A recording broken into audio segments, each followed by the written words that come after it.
El día de hoy vamos a hablar de una extraña dualidad en el ser humano. Un hecho que parece altamente significativo es que los pueblos que a través de la historia ha abarcado el cristianismo son los que con mayor frecuencia presentan este tipo de sucesos provocados en muchas ocasiones y según psicólogos especializados por crisis de fe en la persona afectada o por las culpas que acarrea la vida moderna en su incongruencia moral con el decálogo principal.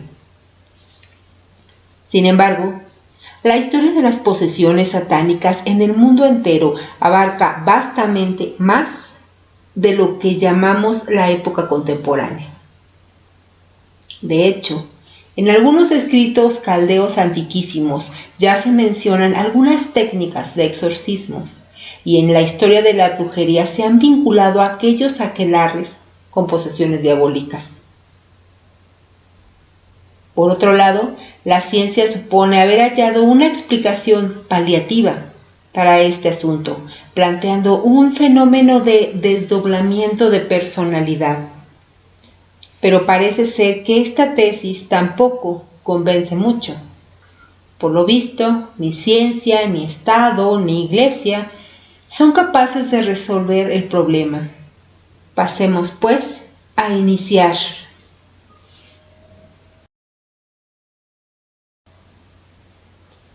El miedo de quedar poseído por un demonio es tan antiguo como la misma humanidad. En numerosos escritos sumerios, asirios y babilonios se describían procedimientos para proteger a las personas de la penetración de estos demonios en el cuerpo y se detallaban métodos para expulsar a los seres malignos una vez que habían penetrado en el organismo y permanecían en él. Curiosamente, ya en el Antiguo Testamento, donde tan solo en 2 párrafos se menciona al demonio, esto es en Deuteronomio 32:17 y en el Salmo 106:37, no se hace alusión alguna a la posesión demoníaca. Por el contrario, en el Nuevo Testamento se citan diversos casos en los que Jesucristo y sus apóstoles, estos últimos en el nombre de Jesús, expulsaron algunos diablos que eran la causa de las enfermedades que padecían diferentes personas. San Hilario aseguraba que los demonios penetraban en el cuerpo para utilizarlo como si fuera el suyo propio. También demostró que los animales podían estar poseídos y a tal fin expulsó un demonio de un camello. Desafortunadamente existen otros testimonios que van desde lo sublime a lo más absurdo, como el que cita el Papa San Gregorio, mejor conocido como Gregorio Magno. Él escribió que un demonio había penetrado en el cuerpo de una monja mediante un trozo de lechuga, pues había olvidado santiguarse antes de empezar a comerla. En la Edad Media se confeccionó una lista de las señales que debían hallarse presentes para tener la certeza de que la persona efectivamente se encontraba poseída por uno o quizá varios demonios. Y son, entre ellas, que los posesos tienen la posibilidad de hablar o entender idiomas que no conocían. Obtienen la facultad de poder descubrir cosas secretas, de leer los pensamientos y de poder adivinar acontecimientos futuros. Además, tenían la posibilidad de realizar esfuerzos físicos que no son normales a la persona, lo que se le denomina como sansonismo. Y al borde de la muerte escupen toda clase de objetos que los demonios les hubieran obligado a tragar. Las facciones de las personas poseídas, según referencias de la época, eran repugnantes. Cuando hablaban sacaban la lengua, echaban maldiciones, emitían voces e imitaban animales. Tenían la boca cubierta de espuma, los labios azulados, la mirada iracunda, y el cuerpo tembloroso. Cabe hacer mención que igualmente el tono de voz de estas personas también tenía un cierto cambio. Aún no se sabe lo suficiente respecto al poder del mal como para decir que cualquier trastorno psíquico se debe a una posesión satánica. Según las últimas investigaciones realizadas por notables investigadores en el campo de la mente humana, nos permite poner en duda lo que se conoce como posesión satánica y se le ha dado el nombre de personalidad múltiple. Pero, ¿qué hay de cierto en esto? ¿Qué tanta fuerza tienen los antiguos argumentos respecto a los actuales? Bien valdría la pena preguntarnos, ¿es una posesión satánica, personalidad múltiple? ¿Y en qué casos, si es que esta ocurre, puede darse?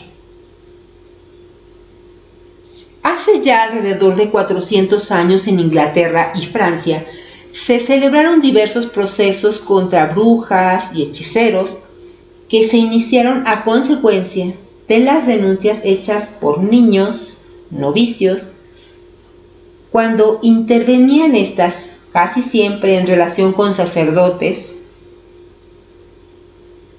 Así ocurrió en Nancy, en Provence, Loudun y Louviers. En Inglaterra hubo 10 casos similares al anterior, todos ellos ocurridos entre 1533 y 1597. En Estados Unidos, en Norteamérica, hubo 3, entre ellos el proceso de Salem, que fue el más famoso de todos. En 1599, el arzobispo Samuel Arsnet escribió un opúsculo que lo tituló Descubrimiento de la farsa, denuncia de John Roll, en el que se oponía firmemente a las denuncias efectuadas por la obra Tratado Histórico sobre Brujería, que apareció en 1718 con la firma del obispo Francisco Whitson, pone fin a estas prácticas de los tribunales.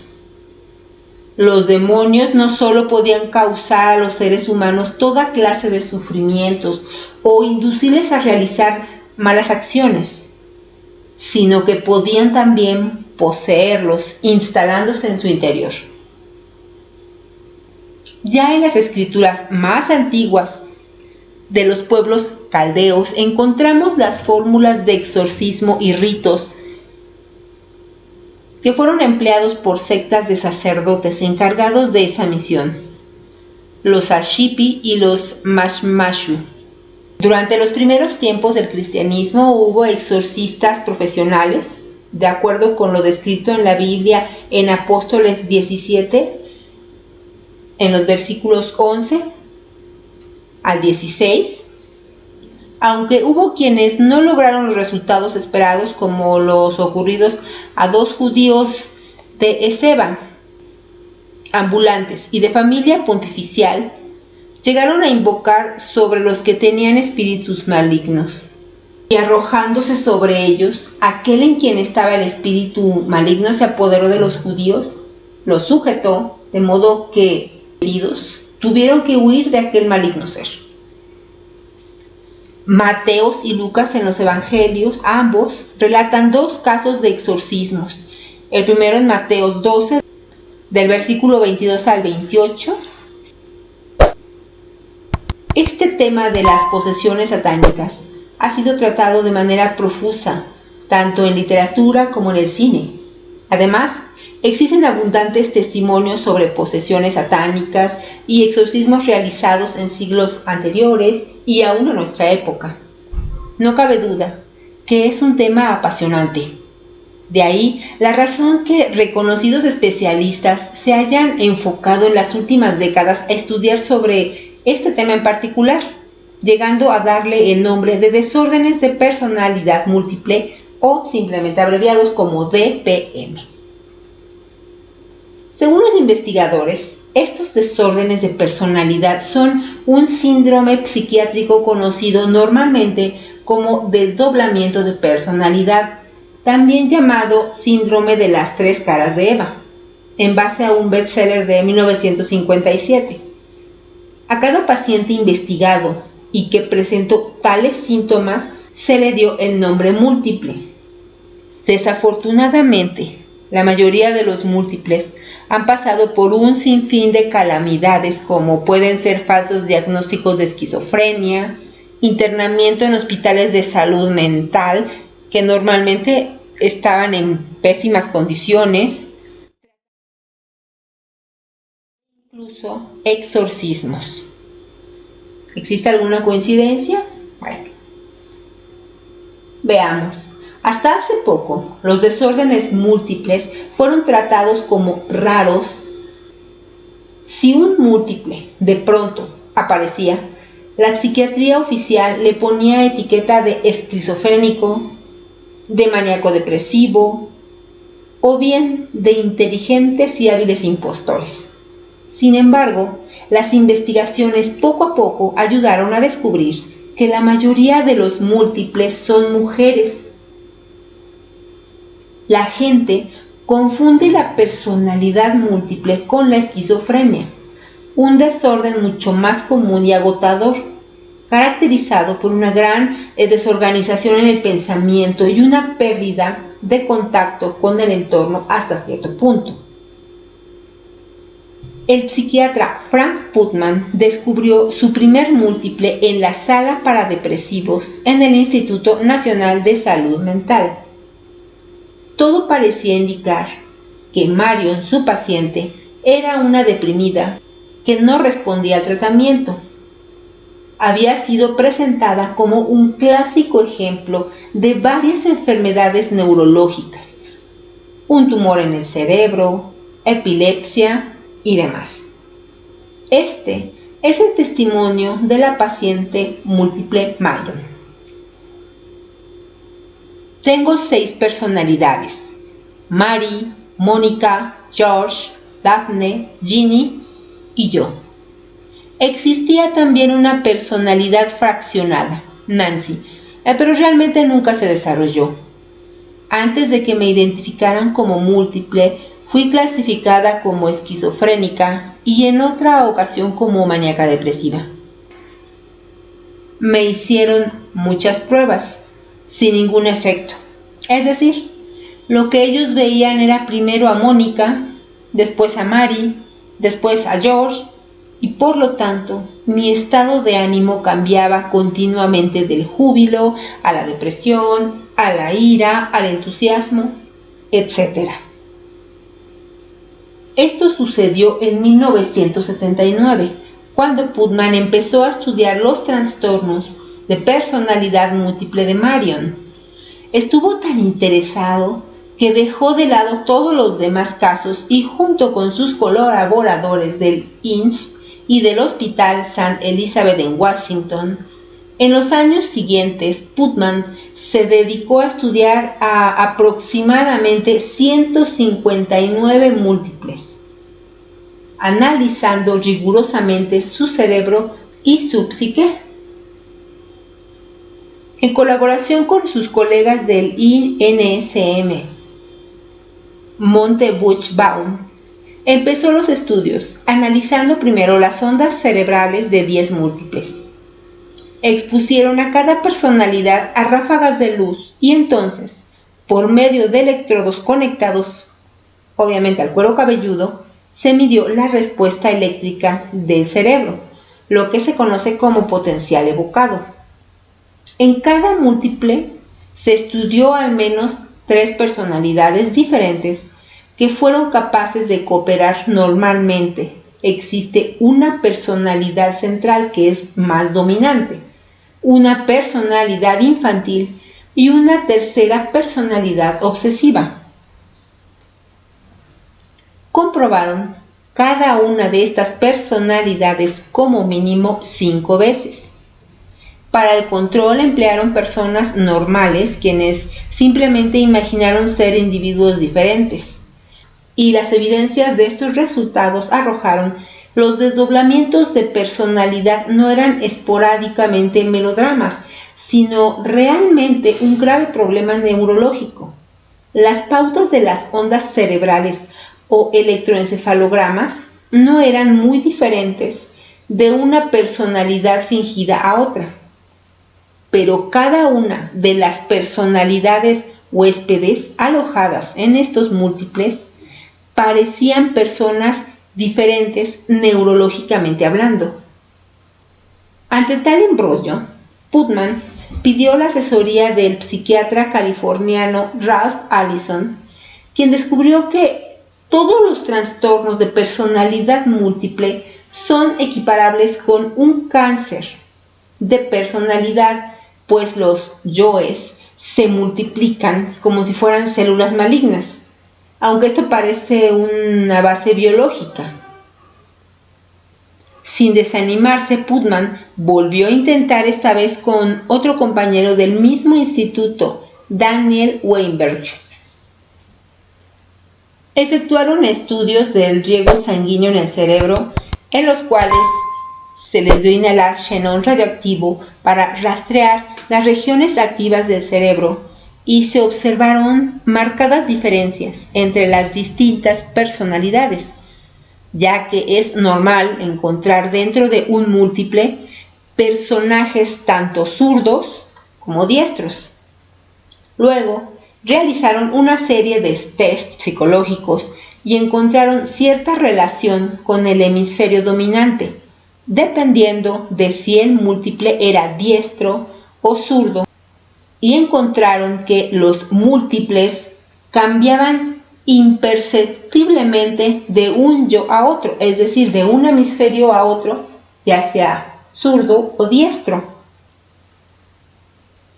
Un día pueden ser magníficos abogados, otros actúan como campesinos o profesores o médicos, y todo esto de manera desconocida incluso para ellos. El primer indicio se da por estas pérdidas o lagunas de memoria que tienen al no recordar lo que hicieron durante el tiempo que estaba predominando algún otro de sus personajes o de sus personalidades. Ahora bien, imaginemos entonces lo desconcertante que debe resultar cuando un múltiple se despierta en la recámara con un perfecto extraño que puede ser su marido, a quien conoció y aceptó en matrimonio durante una de sus personalidades huéspedes. Existe un caso aún más patético que el anterior. Esto sucedió en 1978, cuando William Milligan de Columbus, Ohio, en los Estados Unidos, fue absuelto de un delito grave por presentar identidad múltiple entre sus 10 personalidades. El problema es tan grave que los terapeutas que tratan con múltiples a menudo se descubren a ellos mismos en un diálogo con diferentes voces masculinas, femeninas, infantiles, tan terribles como las que emanan de un médium en una sesión espiritista. En 1983, la neuróloga Christy Ludlow del Instituto Nacional de Trastornos y Ataques Neurológicos y Comunicativos, INTACT por sus siglas, comprobó este fenómeno captando los rasgos característicos de la voz de algunos de sus pacientes de Putman con aparatos de alta tecnología y usando una técnica computarizada llamada análisis espectral, que esencialmente extrae las diferentes frecuencias que componen un sonido sencillo. Ludlow confirmó que las voces eran ciertamente distintas. Lo más increíble fue descubrir que el repertorio de un múltiple puede ser infinito en cuanto a sus rasgos dramáticos en la expresión facial, su acento, el vocabulario, las manías que tiene, la expresión corporal, la forma en cómo les gustaría vestir o visten, el estilo de peinado, la escritura, fobias, sobre las enfermedades que tienen o padecimientos físicos y sobre todo de memoria. Por su parte, y luego de sofisticadas pruebas, Putman y el psicólogo Herbert Weingartner del INSM o el Instituto Nacional de Salud Mental concluyeron que un múltiple puede ser un caso extremo de aprendizaje dependiendo del estado en que se halla. El proceso de curación puede durar años. La terapia es llevada a cabo en forma de un grupo de encuentro intrapsíquico en el cual las distintas personalidades enterradas son obligadas a salir al exterior, algunas veces por medio de la hipnosis. Los circuitos de memoria de los múltiples se encuentran en compartimentos distintos. Y esto quiere decir que la personalidad X no puede recordar nada de lo que le sucedió a Y, mientras que Z estaba enterado de Y, pero no sabe nada de X. Con tal información es posible comprender el terror de que en la antigüedad causaba a alguien que sufriera de semejantes características y que no se dudara en considerarlo como un poseído por uno o varios demonios. Tan es así que en tiempos muy antiguos de la Edad Media, la Iglesia practicaba ya este poder de expulsión de los demonios en casa del poseído o solemnemente en el templo. Como este acto no tenía carácter sacramental, no podía ser infalible.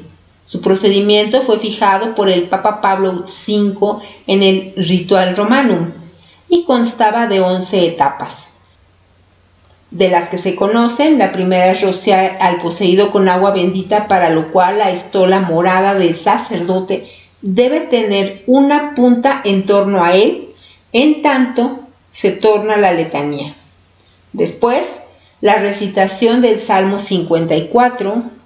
Como tercer punto, la oración de súplica, seguida por la pregunta del nombre del demonio.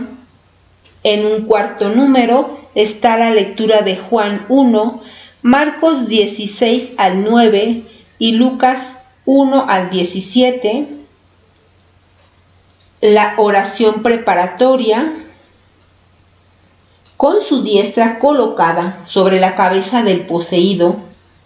El sacerdote pronuncia los primeros conjuros para la expulsión de Satanás.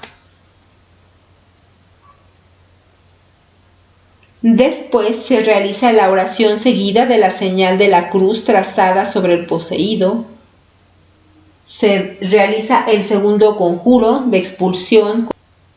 Y los últimos 3 pasos de un exorcismo son la oración, tercero y último exorcismo, cantos, salmos y oraciones. Además, el Ritual Romanum daba también al sacerdote ciertas instrucciones precisas.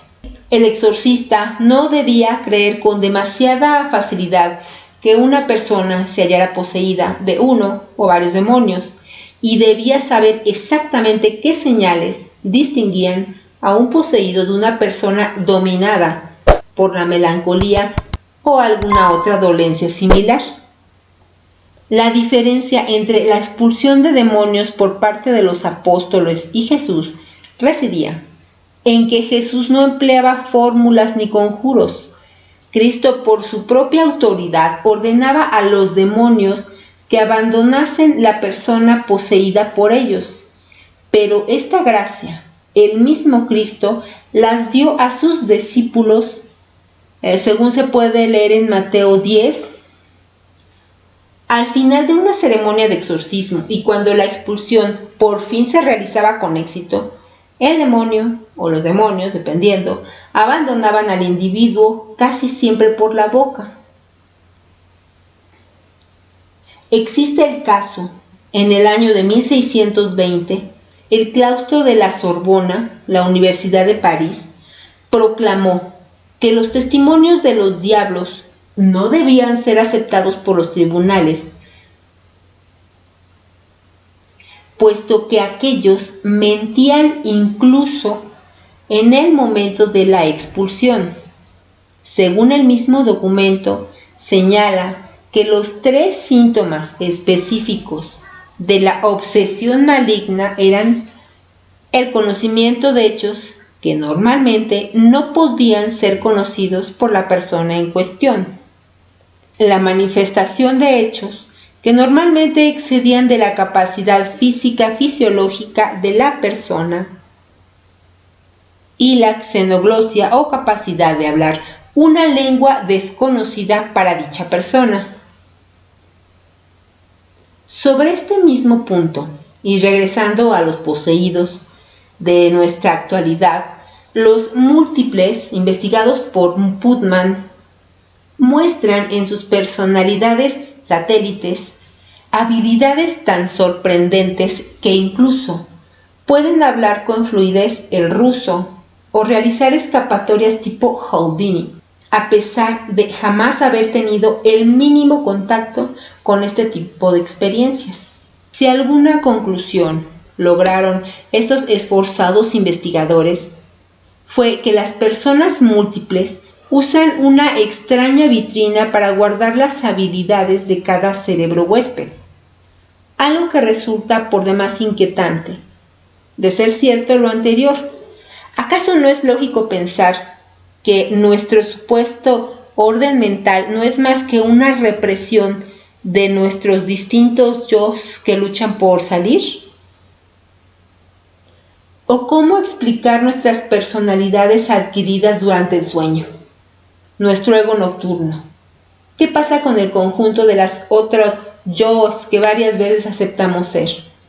Y cuando el yo desaparece durante el sueño profundo, el coma, y en ciertos estados indeterminados como la catalepsia, la anestesia, ¿en dónde se refugia? Hasta la fecha, ningún electroencefalograma, ninguna tomografía por emisión de positrones, ninguna tecnología ha podido indicar con precisión qué neurona o qué conjunto de neuronas contienen el yo.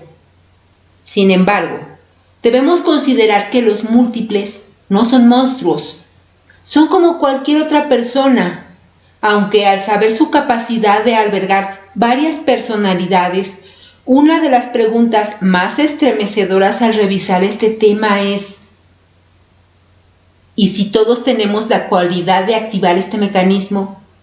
¿Y si cada uno de nosotros alberga distintos yos semejantes en varios grados de su evolución? Imaginemos que nosotros viven al mismo tiempo un intelectual, un Don Juan, un bon vivant, un héroe, un melancólico, un revolucionario, un histérico, un niño solitario, un agente de bolsa, un artista, un agente secreto, un bígamo, un medium o un poseso demoníaco. Evidentemente, el yo es una propiedad global del cerebro, es decir, en caso de que éste se encuentre dentro de nuestra materia gris, incluso en esta época de milagros neurotecnológicos, el yo permanece en el más profundo de los misterios. Por lo tanto, no es de extrañarse el día de mañana te despiertas convertido en otra persona que jamás imaginaste ser. O mejor aún, despiertas convertido en esa persona que siempre soñaste ser.